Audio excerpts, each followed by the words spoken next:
వృషభ రాశి గనుక మనం చూసుకుంటే ఇందులో కృతికా నక్షత్రం 2, 3, 4 పాదాలు, రోహిణి 1, 2, 3, 4 పాదాలు, మృగశిర 1, 2 పాదాలు అంతా మనకి వృషభ రాశిలో ఉంటారు. పేరు బలం గనక మనం చూసుకుంటే వీళ్ళకి ఈ, ఊ, ఏ, ఓ, వా, వి, ఓ, ఓ, వే, ఓ, వెంకటేశ్వర్ ఈ పేర్లు కనుక సంబంధించిన వీరు ఈ పేర్లంతా మనకి వృషభ రాశిలో ఉంటారని మనం గమనించుకోవాలి. అయితే ఇందులోకి ఆదాయం వీళ్ళకి 11 చూపిస్తుందండి, వ్యయం 5 చూపిస్తుంది.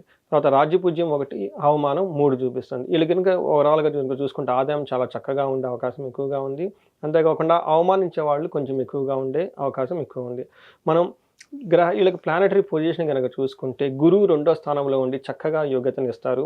11వ స్థానంలో ధనలాభం ఉండి శని ధనలాభంలో ఉండి చక్కగా వీళ్ళకి విశేషమైన ధనలాభం ఉంటుంది. వృషభ రాశి వాళ్ళు ఎవరైనా కనుక ఉంటే నాకు వచ్చిన కాల్స్ని బట్టి నా అనాలిసిస్ని బట్టి కనుక చూస్తే లాస్ట్ 1 ఇయర్ 2 ఇయర్స్ వీళ్ళకి అంత అభివృద్ధి లేకుండా కొంచెం ఇబ్బందులు పడి ఉన్న వాళ్ళు ఎక్కువగా ఉన్నారు. అయితే ఈ సంవత్సరం శ్రీ విశ్వవసునామ సంవత్సరంలో శని మారటం వల్ల, గురువు మేలో మారటం వల్ల ఈ యొక్క స్థితి కారణంగా వీళ్ళకి చాలా మంచి యోగ్యతమైన రాశి, చాలా చక్కటి ఫలితాలు ఉన్నాయని మనం గమనించుకోవాలి. 12 రాసుల్లో బెస్ట్‌గా ఉన్న రాశుల్లో ఈ సంవత్సరం ఈ వృషభ రాశి వాళ్ళు ఒకటి. ఏ విధంగా ఉంటే శని వల్ల వీళ్ళకి విశేషమైన ధనలాభం వస్తుంది. గురువు వల్ల విత్త సమృద్ధి, లేదని గనక పని చేస్తే ధన్యం రిలేటెడ్‌లో రూ. 1 ఖర్చు పెడితే రూ. 11, రూ. 12 విశేషమైన ధనం వచ్చే అవకాశం ఎక్కువగా ఉంది.